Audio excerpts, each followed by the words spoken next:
എൻ്റെ പ്രണയം ഭാഗം 84. ഒരു ക്രിമിനൽ ബാക്ക്ഗ്രൗണ്ടുള്ള മന്ത്രിയൊന്നുമല്ല, ഒരു സാധാരണ ആർക്കും എപ്പോൾ വേണമെങ്കിലും സംസാരിക്കാം എന്നുള്ള ഒരു പാവം പിടിച്ച മനുഷ്യനാണ്.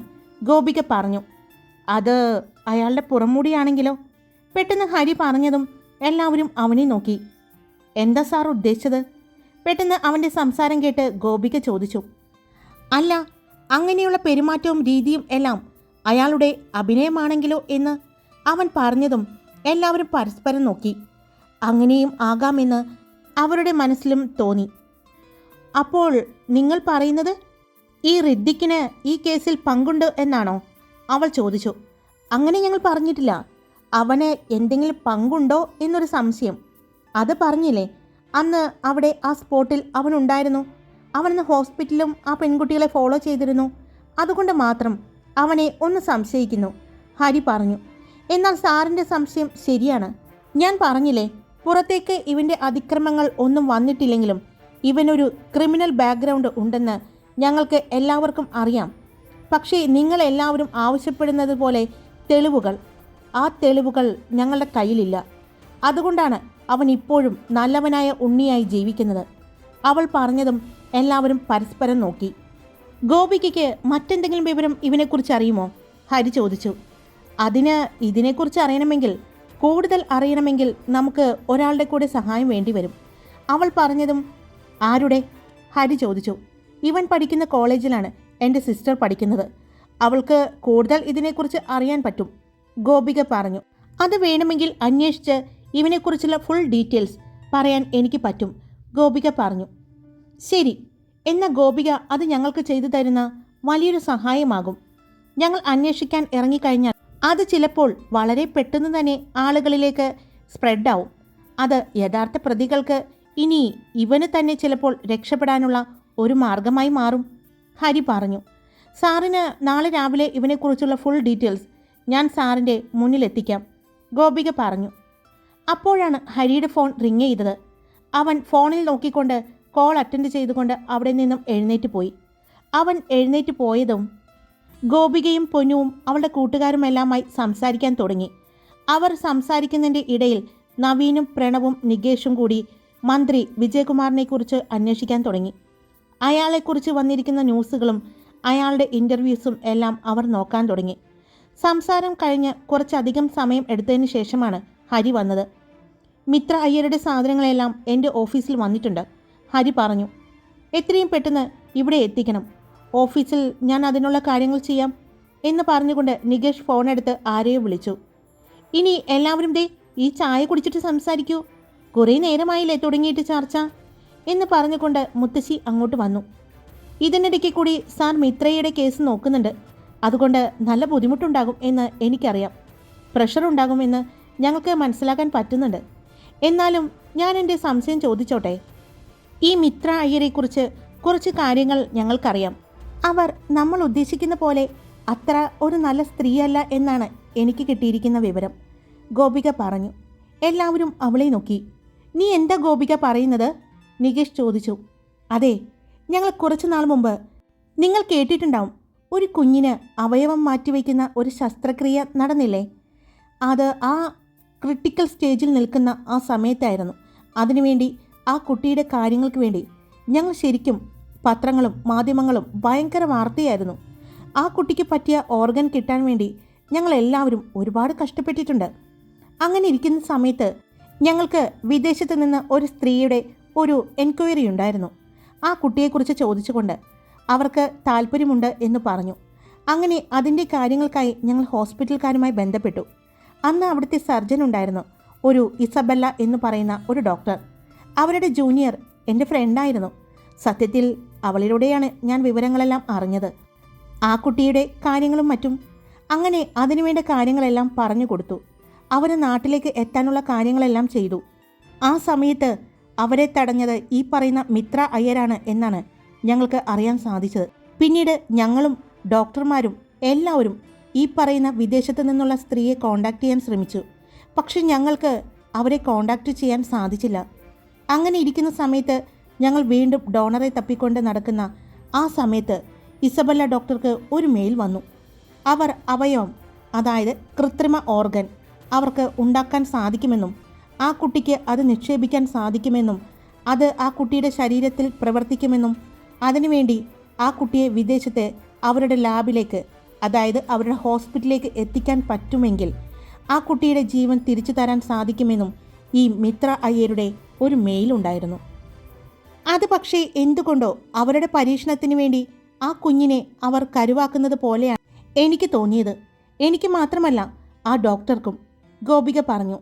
എന്നിട്ട് എന്തുകൊണ്ട് നിങ്ങളിത് വാർത്തയാക്കിയില്ല? ഹരി ചോദിച്ചു. ആ കുഞ്ഞിൻ്റെ ജീവൻ വെച്ച് ഒരു വാർത്ത വേണ്ട എന്ന് തോന്നി. അതിനേക്കാൾ ഉപരി ഇപ്പോൾ ആദ്യം വേണ്ടത് ആ കുഞ്ഞിന് ജീവൻ രക്ഷിക്കാൻ എന്നതാണെന്ന് തോന്നിയത് കൊണ്ട്. പിന്നെ ഡോക്ടറും അത് തന്നെയാണ് പറഞ്ഞത്. പിന്നെ ഞങ്ങൾ ആ കുട്ടിക്ക് പറ്റിയ ഒരു ഡോണറെ അന്വേഷണം നടത്തുകയായിരുന്നു. പിന്നെ 2 ദിവസം കഴിഞ്ഞപ്പോൾ ആ കുട്ടിക്ക് പറ്റിയ ഡോണറെ കിട്ടി. ആ കുട്ടിക്ക് ഇപ്പോൾ കുഴപ്പമൊന്നുമില്ല, ലൈഫിലേക്ക് തിരിച്ചു വന്നിട്ടുണ്ട്. പിന്നീട് ആ മെയിലിൽ നിന്നും ഒരു മെസ്സേജ് വരികയോ അങ്ങനെ എന്തെങ്കിലും ഉണ്ടായോ? നവീൻ ചോദിച്ചു. ഇല്ല, പിന്നീട് ഒരു മെസ്സേജും അതിൽ നിന്നും വന്നിട്ടില്ല എന്നാണ് ഡോക്ടർ പറഞ്ഞത്. ഗോപിക പറഞ്ഞു. ഈശ്വര, ആകെ കൺഫ്യൂഷനായല്ലോ. ഇതിപ്പോൾ എവിടെ തുടങ്ങും? വിജയകുമാർ, മിത്ര അയ്യർ, ഒരു പൂച്ചക്കണ്ണൻ, എല്ലാം കൂടി അവിയിൽ പരുവമായിരിക്കുകയാണല്ലോ. ഏയ്, വിഷമിക്കാതിരിക്കുക. എന്തെങ്കിലും ഒരു വഴി നമ്മുടെ മുന്നിൽ കൊണ്ടുവന്ന് തരും. കാത്തിരിക്കുക. ഹരി ചെറിയൊരു പുഞ്ചിരിയോടെ പറഞ്ഞു. അവൻ്റെ ആ പുഞ്ചിരി എല്ലാവർക്കും ഒരു ആത്മവിശ്വാസം ഉണർത്തുന്നത് ആയിരുന്നു. എങ്കിൽ പൊന്നുവിൻ്റെ കണ്ണുകളിൽ അവൻ എന്തോ മനസ്സിൽ പ്ലാൻ ചെയ്തിട്ടുണ്ടെന്ന് അവൾക്ക് മനസ്സിലായിരുന്നു. എല്ലാവരും കുറച്ച് സമയം കഴിഞ്ഞ് യാത്ര പറഞ്ഞ് പോയതിനു ശേഷം പൊന്നു ഹരിയുടെ അടുത്തേക്ക് ചെന്നു. എന്താണ് ഭാര്യ ചോദിക്കാനുള്ളത്? അവൻ ചോദിച്ചതും അവൾ അവനെ കോർപ്പിച്ചു നോക്കി. എനിക്കറിയാം എന്തോ മറച്ചു വയ്ക്കുന്നുണ്ടെന്ന് പൊന്നു പറഞ്ഞു. മറച്ചു വയ്ക്കുന്നുണ്ടോ എന്ന് ചോദിച്ചാൽ ഉണ്ട്. നിന്നോട് പറയാൻ എനിക്ക് മടിയൊന്നുമില്ല. അതിനു മുമ്പ് എൻ്റെ കൂടെ ഒരു സ്ഥലം വരെ വരുന്നുണ്ടോ? അവൻ ചോദിച്ചു. എങ്ങോട്ട്? അത് ആ 2 അമ്മമാർ മരണപ്പെട്ടു എന്ന് പറയുന്ന ആ വീട്ടിലേക്ക്. ഹരി ചോദിച്ചതും അവൾ ഒരു ഞെട്ടലോടെ അവനെ നോക്കി. എന്തു പറ്റി? പേടിച്ചു പോയോ? അവൻ ചോദിച്ചു. ഞാൻ വെറുതെ ചോദിച്ചതാ. ഞാൻ ഇന്ന് രാത്രി അങ്ങോട്ട് പോകുന്നുണ്ട്, അവൻ പറഞ്ഞു. അതെന്തിനാ രാത്രി ഹരിയേട്ടൻ പോകുന്നത്? പകല് പോയിക്കൂടെ? ആ കേസ് അന്വേഷിക്കുന്നത് ഹരിയേട്ടനല്ലേ? അവൾ ചോദിച്ചു. വേണ്ട, ഇത് എനിക്ക് ഒറ്റയ്ക്ക് പോകണം. കുറച്ച് കാര്യങ്ങൾ ഒന്നറിയാൻ. പകലാകുമ്പോൾ ഒരുപാട് പേർ ചുറ്റുമുണ്ടാകും. പിന്നെ അത് വേണ്ട എന്ന് എനിക്ക് തോന്നി. അവിടെ എന്തെങ്കിലും ഉണ്ടെങ്കിലോ എനിക്ക് വേണ്ടി? ഹരി പറഞ്ഞതും പൊന്നു അവനെ നോക്കി. ഞാൻ വരാം, അവൾ പറഞ്ഞു. വേണ്ടടാ, ഞാൻ ചുമ്മാ നിന്നെ ഒന്ന് പേടിപ്പിച്ചതാ, ഹരി പറഞ്ഞു. ഞാൻ കാര്യമായിട്ട് പറഞ്ഞതാണ്. ഹരിയേട്ടൻ പോകുന്നുണ്ടെങ്കിൽ ഞാനും വരും, അവൾ പറഞ്ഞു. അവളുടെ ശബ്ദത്തിൽ ഉറപ്പ് മനസ്സിലായതും അവൻ ഉറപ്പിച്ചോ? അവൻ ചോദിച്ചു. ഉറപ്പിച്ചു, അവൾ പറഞ്ഞു. ശരി, നിന്റെ ഇഷ്ടം, ഹരി പറഞ്ഞു. ഇവിടെ ആരെങ്കിലും എവിടെയാണ് പോകുന്നത് എന്ന് ചോദിച്ചാൽ നമ്മൾ പൊന്നുവിൻ്റെ വീട്ടിൽ പോവുകയാണ് എന്ന് പറഞ്ഞാൽ മതി, ഹരി പറഞ്ഞു. അവൾ സമ്മതിച്ചു. എല്ലാവരും ഒരുമിച്ച് ഡിന്നർ കഴിക്കുമ്പോഴും പൊന്നുവിൻ്റെ മനസ്സ് മുഴുവൻ രാത്രി പോകാൻ പോകുന്ന ആ സ്ഥലത്തെക്കുറിച്ചായിരുന്നു. ചെറിയൊരു പേടി അവൾക്കുണ്ടായിരുന്നു. കാരണം 2 മരണങ്ങളാണ് അവിടെ സംഭവിച്ചിരിക്കുന്നത്. റൂമിലെത്തിയതും പൊന്നു, ഹരിയേട്ടാ, ആ വീട്ടിൽ ആ പെൺകുട്ടികളുടെ ബുക്കുകളെല്ലാം ഉണ്ടായിരുന്നു എന്ന് പറഞ്ഞില്ലേ? അതെല്ലാം മഠത്തിലെത്തിച്ചിട്ടുണ്ട്, മരിക്കുന്നതിന് മുമ്പ് ആ അമ്മമാർ, പൊന്നു പറഞ്ഞു. അറിയാം പൊന്നു, ഹരി പറഞ്ഞു. പിന്നെ അവിടെ നിന്നും എന്താ ഹരിയേട്ടന് കിട്ടാനുള്ളത്? ചുമ്മാ മനസ്സിലിരുന്ന് ആരോ പറയുന്നു പൊന്നു, ഒന്ന് പോയി നോക്കാമെന്ന്. പോയി നോക്കുന്നത് കൊണ്ട് കുഴപ്പമൊന്നുമില്ലല്ലോ. ഞാൻ പറഞ്ഞല്ലോ, നിനക്ക് പേടിയുണ്ടെങ്കിൽ നീ വരണ്ട. ഞാൻ ചുമ്മാ നിന്നെ പറ്റിക്കാൻ വേണ്ടി ചോദിച്ചതാ. ഞാൻ ഒറ്റയ്ക്ക് പോയിക്കൊള്ളാം, അവൻ പറഞ്ഞു. അങ്ങനെ ഇപ്പോൾ ഒറ്റയ്ക്ക് പോകണ്ട, എന്നെ പറ്റിക്കണ്ട. എന്നെ കൊണ്ടുപോകാമെന്ന് പറഞ്ഞിട്ടുണ്ടെങ്കിൽ എന്നെ കൊണ്ടുപോകണം, പൊന്നു പറഞ്ഞു. എന്നാ ശരി, വേഗം റെഡിയായിക്കോ, ഹരി പറഞ്ഞു. അവൾ വേഗം വാഷ്റൂമിലേക്ക് പോയി തിരിച്ചു വരുമ്പോൾ ഹരി സോഫയിലിരുന്ന് ഫോണിൽ ആരോട് സംസാരിക്കുന്നുണ്ട്. പൊന്നു അവനെ നോക്കിയതും അവൻ കണ്ണുകൊണ്ട് ബെഡിലേക്ക് കാണിച്ചു. ബെഡിലിരിക്കുന്ന ഡ്രസ്സ് കണ്ടതും അവൾ അവനെ നോക്കിക്കൊണ്ട് ആ ഡ്രസ്സ് എടുത്തു നോക്കി. അത് ലൈറ്റ് ബ്ലൂ ജീൻസും വൈറ്റ് ഹുഡിയുമാണ് എന്ന് അവൾക്ക് മനസ്സിലായി. പൊന്നു ഹരിയെ നോക്കി. ഇതിട്ടാൽ മതി എന്ന് അവൻ കണ്ണുകൊണ്ട് കാണിച്ചു. അവൾ ചെറുതായി പുഞ്ചിരിച്ചുകൊണ്ട് അതും കൊണ്ട് ഡ്രസ്സിംഗ് റൂമിലേക്ക് പോയി. അവൾ ഡ്രസ്സ് മാറി പുറത്തേക്ക് വന്നു. മുടിയെല്ലാം കൂടി ചുറ്റിക്കെട്ടി ബൺ ചെയ്തു വെച്ചു. അപ്പോഴേക്കും ഹരി ഫോണിൽ സംസാരം കഴിഞ്ഞ് അവളുടെ അടുത്തേക്ക് വന്നു. അവളെ നോക്കിക്കൊണ്ട് സൂപ്പർ എന്ന് കൈകൊണ്ട് കാണിച്ച് അവനും ഡ്രസ്സിംഗ് റൂമിലേക്ക് പോയി. അവനും അവളുടേതുപോലെ തന്നെ ഡ്രസ്സാണ് ധരിച്ചത്. പുറത്തേക്ക് വന്ന് അത് കണ്ടതും അവൾ ഒന്ന് ചിരിച്ചു. അവൻ അവളെയും ചേർത്തുകൊണ്ട് രണ്ടുപേരും താഴേക്ക് ചെന്നു. അവർ മുൻവശത്തെ വാതിലിനടുത്തേക്ക് നടന്നതും മുത്തശ്ശി റൂമിൻ്റെ ഡോറ് തുറന്ന് പുറത്തേക്കിറങ്ങി. ഹരി, സൂക്ഷിച്ചു പോണം കേട്ടല്ലോ. മുത്തശ്ശി പറഞ്ഞതും അവൻ ചിരിച്ചുകൊണ്ട് സമ്മതിച്ച് കൈകൊണ്ട് തംസപ്പ് കാണിച്ചു. ഹരിയുടെ ബൈക്കാണ് അവൻ എടുത്തത്. രണ്ടുപേരും പോകുന്നത് നോക്കി മുത്തശ്ശി വാതിക്കൽ തന്നെ നിന്നു. എൻ്റെ കുട്ടികൾക്ക് ആപത്തൊന്നും വരുത്തല്ലേ എന്ന് പറഞ്ഞ് മുത്തശ്ശി പ്രാർത്ഥിച്ചു. അവർ രണ്ടുപേരും കുറച്ചു ദൂരം യാത്രയുണ്ടായിരുന്നു. സംസാരിച്ചുകൊണ്ടാണ് യാത്ര ചെയ്തത്. പൊന്നു ഹരി പറഞ്ഞു കൊടുക്കുന്നത് ശ്രദ്ധയോടെ കേട്ടിരുന്നു. അവൾ അവനോട് ചുറ്റിപ്പിടിച്ച് ഇരിക്കുമ്പോൾ ഹരി, പൊന്നു ഇങ്ങനെ ഇരുന്നാൽ ശരിയാവില്ല കേട്ടോ, അവൻ പറഞ്ഞു. ഇത്രയും നേരം സീരിയസ് ആയിട്ട് സംസാരിച്ചു കൊണ്ടിരുന്ന ഹരി പെട്ടെന്ന് മറ്റെന്തോ പറയുന്നത് കേട്ട് അവൾ തലയുയർത്തി അവിടെയൊന്ന് നോക്കി. എന്താ, അവൾ ചോദിച്ചു. അല്ല, ഇങ്ങനെ എൻ്റെ ദേഹത്തേക്ക് പറ്റിച്ചേർന്ന് ഇരിക്കുമ്പോൾ എനിക്ക് മറ്റെന്തൊക്കെയോ തോന്നുന്നു. എന്ത്, അവൾ ചോദിച്ചു. അതോ, നിന്റെ ശരീരം എൻ്റെ മുതുകിൽ അമരുമ്പോൾ എന്തോ ഒരു പഞ്ഞിക്കെട്ടിൽ ചാരിയിരിക്കുന്നത് പോലെ എനിക്ക് തോന്നുന്നു, ഹരി പറഞ്ഞു. ആദ്യം മനസ്സിലായില്ലെങ്കിലും പിന്നീട് പെട്ടെന്ന് മനസ്സിലായതും അവൾ അവൻ്റെ തോളിൽ ഒന്ന് തള്ളി. ഇത്രയും സീരിയസ് ആയിട്ട് ഒരു കാര്യത്തിന് പോകുമ്പോൾ അതിനിടയ്ക്ക് പറയുന്നത് കേട്ടില്ലേ, അവൾ ചോദിച്ചു. ഇപ്പോൾ എൻ്റെ പൊന്നു ഒന്ന് റിലാക്സ് ആയില്ലേ, അവൻ ചോദിച്ചു. അതിനു വേണ്ടിയാണോ പറഞ്ഞത്, പൊന്നു ചോദിച്ചു. അതിനു വേണ്ടി പറഞ്ഞതല്ല, അത് ഞാൻ ശരിക്കും പറഞ്ഞതാ, ഹരി പറഞ്ഞു. മതി പറഞ്ഞത്. ഇനിയും ദൂരമുണ്ടോ ഹരിയേട്ടാ, അവൾ ചോദിച്ചു. കുറച്ചുകൂടിയുണ്ട്. പിന്നെ വണ്ടി മെയിൻ റോഡിലുള്ള മെട്രോ സ്റ്റേഷൻ്റെ അടുത്ത് വെച്ചിട്ട് നടന്നു പോകണം. പിന്നീട് കുറച്ച് ഉള്ളിലേക്ക് പോകണം. വണ്ടിയും കൊണ്ട് പോയാൽ ചിലപ്പോൾ എല്ലാവരും ശ്രദ്ധിക്കും. പക്ഷേ ഹരിയേട്ടാ, നടന്നു പോകുമ്പോഴല്ലേ എല്ലാവരും ശ്രദ്ധിക്കുക, പൊന്നു ചോദിച്ചു. ഇല്ല പൊന്നു, അത് റെയിൽവേ സ്റ്റേഷൻ റോഡാണ്, അതുകൊണ്ട് കുഴപ്പമുണ്ടാവില്ല, ഹരി പറഞ്ഞു. മെട്രോ സ്റ്റേഷൻ്റെ അടുത്ത് വണ്ടി വെച്ച് ഹരി പൊന്നുവിൻ്റെ കൈ പിടിച്ചുകൊണ്ട് നടന്നു. റെയിൽവേ സ്റ്റേഷൻ റോഡായതുകൊണ്ട് തന്നെ നിറയെ കടകളും തുറന്നിട്ടുണ്ട്. ആളുകളും പോകുന്നുണ്ട്. വണ്ടികളുടെയും തിരക്കുണ്ട്. ഹരി അവളുടെ കൂടെ നടന്നതും ഒരു പോക്കറ്റ് റോഡ് എത്തിയതും ഹരി അവളെയും കൊണ്ട് അങ്ങോട്ട് തിരിഞ്ഞു. കുറച്ച് മുന്നോട്ട് പോയതും കണ്ടു ഒരു ചെറിയ വീട്. ഗേറ്റെല്ലാം ബ്ലോക്ക് ചെയ്തിരിക്കുകയാണ്. പോലീസിൻ്റെ സീല് വച്ചിരിക്കുന്നത് കണ്ടതും ഹരി ഒന്ന് ചുറ്റും നോക്കി. ചെറിയൊരു മതിലാണ്. അതിൻ്റെ ഒരു ഭാഗം ഇടിഞ്ഞു വീണിട്ടുണ്ട്. ഹരി പൊന്നുവിനെ പതിയെ എടുത്ത് മതിലിന് മുകളിൽ ഇരുത്തി. അവൾ വേഗം തന്നെ അപ്പുറത്തേക്ക് ചാടി. ഒപ്പം തന്നെ ഹരിയും ഇറങ്ങി. അവൻ അവളെയും കൊണ്ട് പതിയെ ആ വീടിൻ്റെ പുറകുവശത്തേക്ക് പോയി. ഹരി പൊന്നുവിൻ്റെ കയ്യിലേക്ക് 2 ഗ്ലൗസ് കൊടുത്തു. ഇത് കയ്യിലിട്ടോ, എവിടെയെങ്കിലും തൊടുമ്പോൾ അത് പ്രശ്നമാകണ്ട, ഹരി പറഞ്ഞു. ഹരിയും അതുപോലെ തന്നെ 2 ഗ്ലൗസ് ഇട്ടുകൊണ്ട് പോക്കറ്റിൽ നിന്നും ഒരു പാക്കറ്റ് എടുത്തു. ആ പാക്കറ്റിൽ ഉണ്ടായിരുന്ന ഒരു താക്കോലെടുത്ത് അവൻ പുറകുവശത്തെ ഡോറ് തുറന്നു. മറ്റൊരു പോക്കറ്റിൽ നിന്നും ചെറിയൊരു ടോർച്ച് എടുത്ത് പൊന്നുവിൻ്റെ കയ്യിൽ കൊടുത്തു. ഹരി മൊബൈൽ ടോർച്ച് തെളിച്ചുകൊണ്ട് മുന്നിൽ നടന്നു. രണ്ടുപേരും ചുറ്റും നോക്കിക്കൊണ്ടാണ് നടന്നത്. ഹരി പൊന്നുവിൻ്റെ കയ്യിൽ പിടിച്ചിട്ടുണ്ട്. പൊന്നുവും ചുറ്റും നോക്കുന്നുണ്ട്. ഹരിയുടെ കൂടെ തന്നെ നടന്നു. ഒരു അടുക്കള ഭാഗമാണ് ആദ്യം കാണുന്നതെന്ന് അവൾക്ക് മനസ്സിലായി. ഹരി അവളെയും കൊണ്ട് അടുത്ത ഭാഗത്തേക്ക് പോയി. അത് ഒരു മുറിയുടെ വാതിലായിരുന്നു. ആ വാതിൽ തുറന്നു നോക്കി. ഹരി അകത്തേക്ക് തലയിട്ടുകൊണ്ട് ഒന്ന് നോക്കി. പിന്നീട് അടുത്ത മുറി ലക്ഷ്യമാക്കി നടന്നു. അവിടെ 3 റൂമുകളാണ് ഉണ്ടായിരുന്നത്. പിന്നീട് ഒരു ചെറിയ ഹാളും. ഹരി ഫോൺ എടുത്തുകൊണ്ട് അതിൽ അന്ന് അവർ മരിച്ചു കിടന്ന സമയത്തെ ആ വീഡിയോസ് എടുത്തു നോക്കി. ഏതാണ് എന്ന് മനസ്സിലാക്കി ആ റൂം. ഹരി പൊന്നുവിനെയും കൊണ്ട് ആ റൂമിലേക്ക് നടന്നു.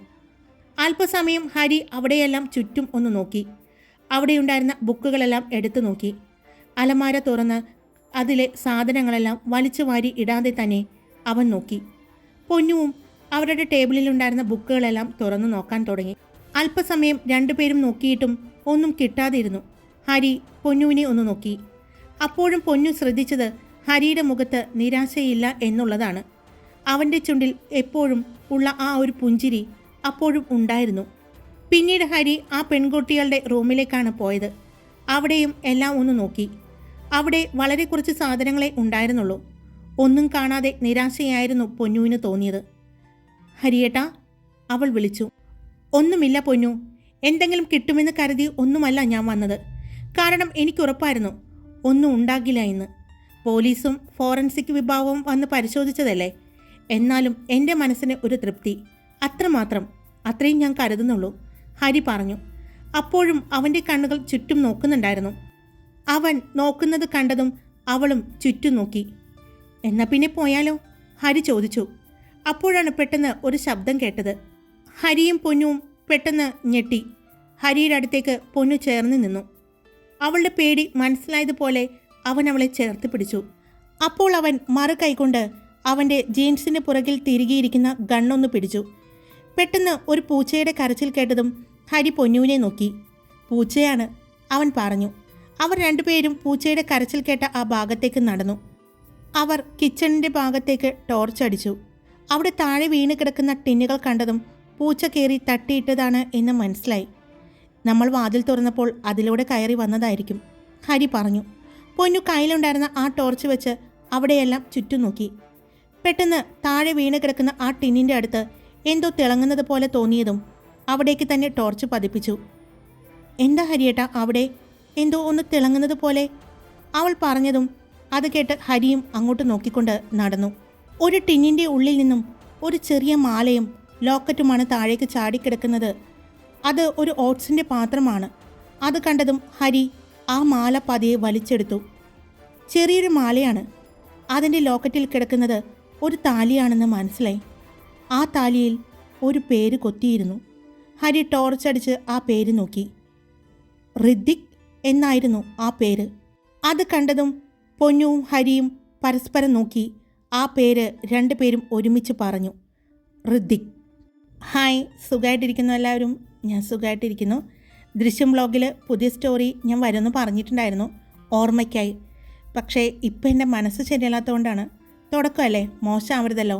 അതുകൊണ്ട് മനസ്സൊന്ന് ശരിയായിട്ട് ചെയ്യാമെന്ന് കരുതി വെയിറ്റ് ചെയ്തതാണ്.